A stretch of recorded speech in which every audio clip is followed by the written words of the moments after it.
What is going on, everybody? Welcome back to the Civilization 5 Teams AI Only World Battle. We're back. Been a week. Well, not a week. It's been like, okay, 3/4 of a week. I don't know, something like that. But it has been a week since I made an episode. It's been a weird break. Obviously, it's been Easter. But it wasn't like a break where I didn't do much. I actually was really busy. So it's not like I'm refreshed. But anyway, we'll keep going. It's fine. I'm not complaining. I'm just trying to, I don't know, make excuses or something. I don't know, something like that. But yeah, if there's more breaks, then that's why, basically. Don't worry. Obviously, I've got exams coming up, and then once we get to the summer, I got a huge summer this year, which is kind of good luck, but not really. Because basically, instead of being really spread out, all my exams are in like the first week or two that they could possibly be in, and then that just means I have loads of free time at the end, while everyone else might still have exams. So kind of win, bigger summer, kind of lose, because you have to, I have less time to prepare for all my exams, and some of them are literally like there's 3 in a row. But it's fine, it's no issue, I'll deal with it. It'll all be good. But here we are, we're here, and yeah, obviously at that point the videos will hopefully get longer again, but for now we'll keep them to 15 minutes. Nice and short and focused, and we'll try and come up with some new ideas. I mean, I've got new ideas for new series. It's just, yeah, we'll get them started. Although some of them probably will start, because I think some will finish before then. This one will finish in like, sort of. Like, it will be at the point where I'm not making episodes all the time, and, each episode where it's 50 more turns is going to take a while to produce, so it may not be as regular as it normally is. The EU4 Sweden series might be done. I don't know. I'd say that's like 70% done. Obviously, it's time limit. It's not like, I don't think I'll die. I think we will make it to the end, like the 2nd time ever, or 3rd time ever. We did it with Aragon. We did it with the UK, or Britain, or England, who we started with. And the other series, which I nearly completely forgot, the Commerce series, I think it's got a way to go. One, because I think the game will slow down considerably as we keep going forward. I mean, we're only just starting to do some interesting stuff. I won't spoil any of it. Plenty going on in this game, though, still. Rhodesia and the Zulu have put together quite an impressive recovery. As you can see, one final heads up, and I didn't really want to mention it, but I might have a post coming. So if there's like a weird cut and me randomly disappearing, that might happen. I'm also expecting a phone call. But it might happen in one of the next videos. But I guess if you watch this one, and most people watch this series, so you're more than likely to be the people that watch the others as well. Although that's not necessarily true. But yeah. If in any of the next episodes I just randomly disappear, there's a weird cut, it's there. And if I randomly disappear and forget to make a cut, you know what's happened. Because that also happened previously. Although it wasn't that bad, I think. It wasn't actually a cut, there was some noise in the background, and I was going to stop, and then it stopped, so I came back, and I was going to cut the noise out, because my little thing, when I was editing, it showed the noise, so I was like, oh, I'm still talking. But yeah, don't worry, there's nothing going on in the game, as we have ignored it for 3.5 minutes already. Kilwa are nearly dead, but I think they're going to be fine, unless Australia takes them out, but I don't think this was Australia. I think this is Rhodesian Plains. I'm lost. Anyone could be at war with anyone. Bit of conflict here, but it doesn't look like anything is going to change just yet. The Iroquois actually going after Nigeria. This is interesting. In Europe, it's all very, very calm. No one sieging each other out. That's the big thing. Obviously, can happen. But yeah, let's go on a recap of the map, because I probably need one too. Although I can't remember all the wars, obviously. Yeah, you can gauge them pretty quickly. It's important to see the cities full. That's the most important thing. East Asia's pretty quiet too. This is unexpected. Oh, Australia. There we go. Just get their turn out of the way. Indonesia's still looking strong. America's starting to look a little bit more scary in the Pacific. That's definitely more of a threat.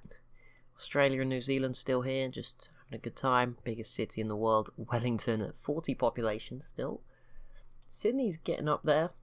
Sydney's probably in the top 10 at this point at 28, I imagine. Brazil and co.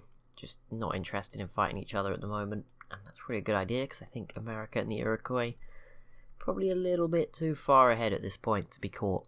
Just a shame, but yeah, that's probably the way this game has gone. I think they're a little bit out and in the lead.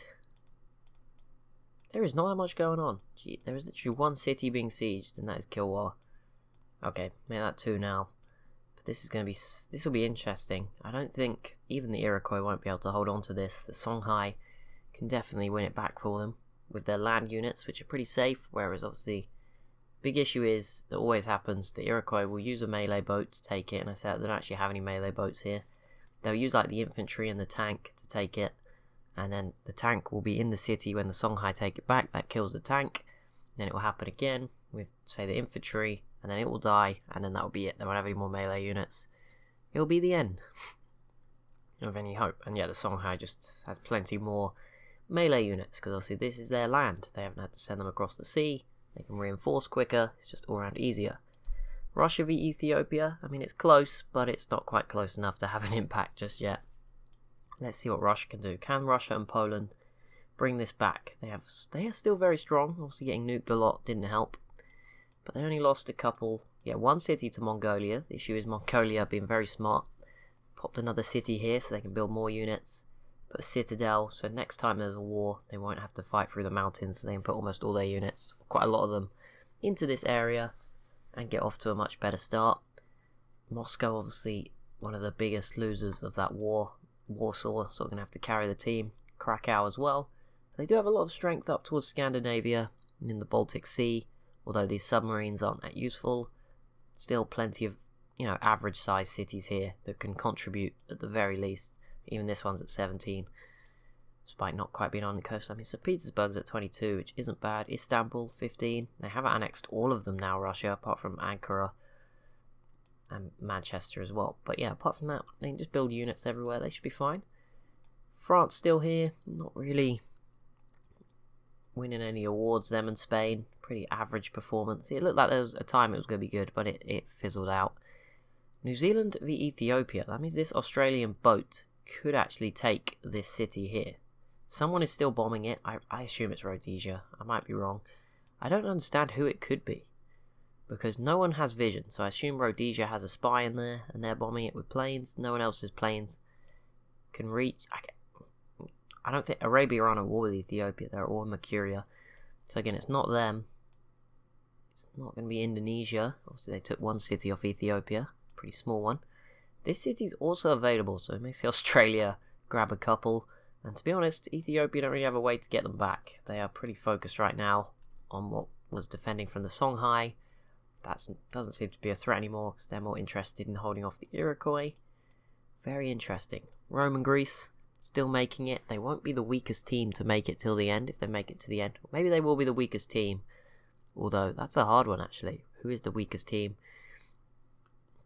It's difficult, because you've got California and the Chinook, but they've kept up for technology. But they're they're probably the weakest, because America could just walk over them.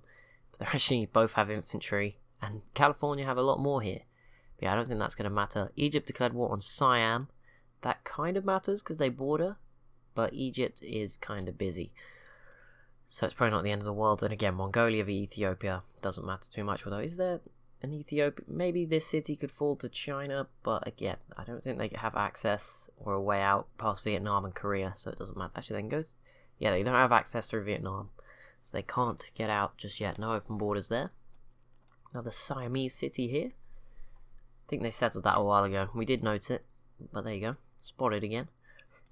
But yeah, maybe this Ethiopian city would fall. Gotta keep an eye on it. Obviously, America, probably very tempted. This city was originally Nigerian. But America did take that away. The Iroquois have this. Vietnam, pretty divided. Caribbean, meanwhile, not very divided. Dominated by the Iroquois. America couldn't even get a slice of that. Just all Iroquois, but America did get all of Central America pretty much. Ignore this. That is just wrong. just slapped away one tile. I guess it's not the end of the world. There is radiation here, but don't worry, it's over the mountain tiles. They can't do anything about it, but it doesn't have any negative impacts for it to be there. I think it's only the tiles it's on lose food or something like that. So they're fine. Korea v Ethiopia. I mean, Korea could definitely take away the city in here, but they're not going to because they don't have any boats. They have one.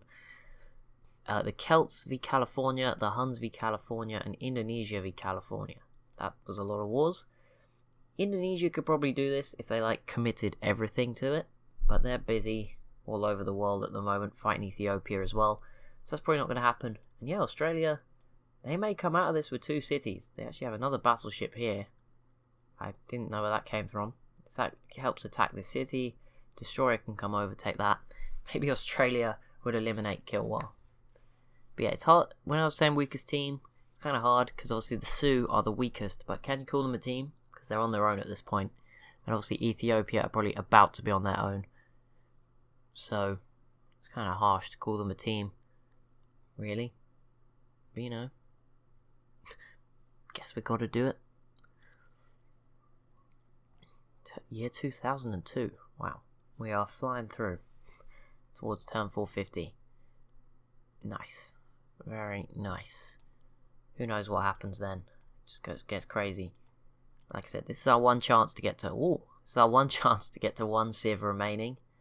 We're going to take it. Obviously, it may never happen. As I said, I'm not guaranteeing. We're just going to try and get as close as we can. Even if it's just to the point where it's obvious who would win. I mean, even right now, it's fairly obvious, but I don't want to give it to them just yet. I don't think these guys are running away with it yet. They're probably going to win in turn 450, but I don't think they're going to take over the whole world. Guaranteed, they might do. Because Brazil and the Inca, still here going to put up one hell of a fight and be a distraction.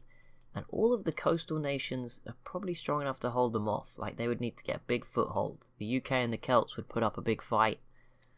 As with the Songhai, if they really went all in, maybe it would change. Even Rhodesia and the Zulu, a bit of a fortress down here. And again, the east coast of Asia is pretty well defended, but look at that. Okay, so it was declared. I'll come on to it now. Mongolia and China versus Siam and Vietnam. This is huge. This is going to spice up the remaining episodes, probably. But yeah, straight away you see this Siamese city bombed down to 0 health. That's actually a really weird one to do that to. I don't know why they wouldn't go for these cities. Mongolia have paratrooped in some troopers. Dropped in some paratroopers. And that has just played a complete mess. China's here too. This is going to be a pretty bloody battle for these units. China, I assume, will send everything down. Obviously, Mongolia has plenty to send over. There's pretty good infrastructure. There's a railroad down to here. There's only a road through this, difficult to go through mountain pass. And to be fair, this area of China has not connected by a road to Mongolia at all, so they're probably better off coming around through their capital and down through Shanghai, and even then there's rivers, so this is going to be painful. Luckily, Mongolia has nukes. They use most of them on Russia. Are they over here? There's 3 atomic bombs. There's a lot of guided missiles, which are always interesting. I'm not sure why the AI builds them, but there we go. There's some bombers and fighters too. Oh, there might be some more here. Nope, just more guided missiles. I guess they're probably quicker to rebuild. Like, you use a guided missile. Mongolia probably have some cities where they can rebuild them in 1-2 turns. Just get another one. I guess maybe purchase them as well if you have a ton of money. I don't know if the AI would do that, but they could. Songhai did peace out with Greece and Germany. No cities changing hands as you'd expect. I was worried maybe Rome had something given away. I don't know if team members can give away your cities. Probably unlikely. And there we go. Zulu and Rhodesia, despite their struggles, still holding on and getting themselves the Manhattan Project. Once all the techs level out, like once everyone reaches the top of the tech tree, I could see these guys having a resurgence, because they are still, they have all of South Africa. This is not a small area. They're still a pretty strong civ. And there we go, Australia making the difference. They take the city of Malindi. That's pretty cool. 2 cities for Australia. A bit of luck brought about by New Zealand. Ethiopia might take that one back, but it looks like Rhodesia is actually going after them. Wow. In the yellow. This could be a big turn of events, and if Mercuria take this, all of a sudden even Ethiopia is struggling. But yes, Kilwa eliminated there. That is going to be it for this episode. As always, if you have enjoyed, be sure to leave a like and a comment down below. Be sure to subscribe as well if you're new to the channel. Thank you so much for watching, and I'll see you in the next one.